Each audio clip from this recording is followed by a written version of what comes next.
आज हम पढ़ेंगे उद्गम हिंदी पाठ्य पुस्तक क्लास 6 लेसन नंबर 2 गुलेलबाज लड़का।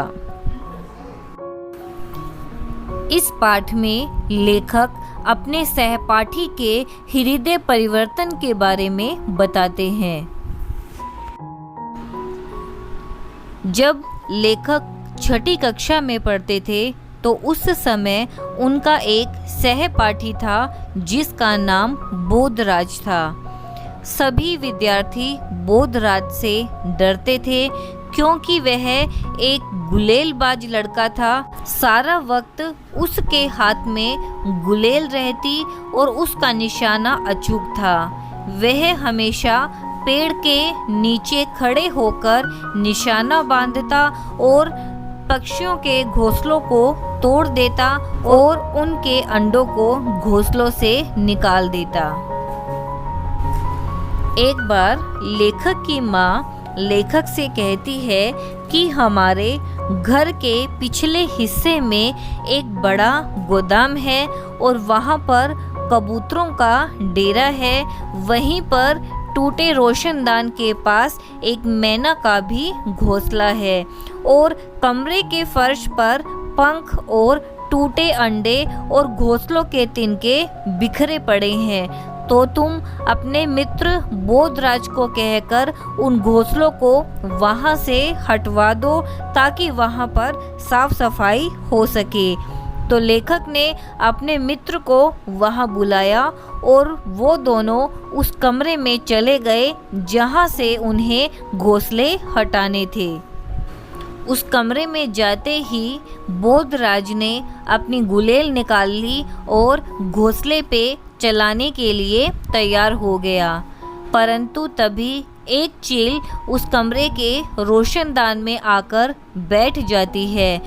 तब लेखक और बोधराज को लगता है कि वह चील पक्षियों के उन छोटे बच्चों को खाने के लिए ही वहाँ पर आई है। और बोधराज ने हिम्मत दिखाई और अपनी गुलेल लेखक को पकड़ाकर खुद एक मेज लेकर आया और पक्षी के घोंसले को वहाँ से उतारकर एक सुरक्षित जगह पर रख दिया। यह देखकर लेखक हैरान हो गया कि वही बोधराज जो कुछ समय पहले उसी घोंसले को तोड़ने के लिए यहाँ पर आया था, उसी ने चील से उस घोंसले की रक्षा की।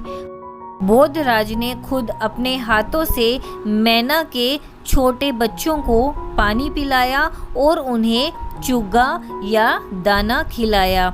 उस दिन के बाद बोधराज ने पक्षियों के घोंसलों को तोड़ना बंद कर दिया और जब भी वह कहीं जाता तो उसके हाथ में गुलेल नहीं होती थी, बल्कि उसके स्थान पर उसकी जेब में हमेशा पक्षियों के लिए कुछ चुग्गा या दाना होता था।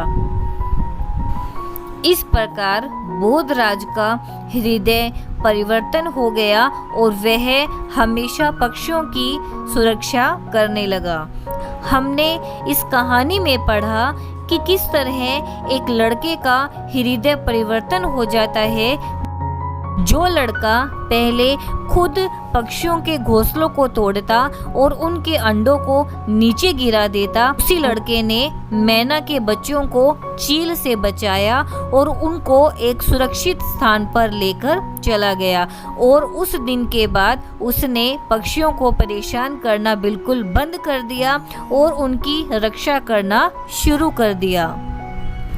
इस प्रकार हर मनुष्य का यह कर्तव्य बनता है कि वह पशु पक्षियों की रक्षा करे, उन्हें किसी भी तरह से परेशान न करे और ऐसा कोई भी कार्य न करे जिससे पशु या पक्षियों को हानि पहुँचे।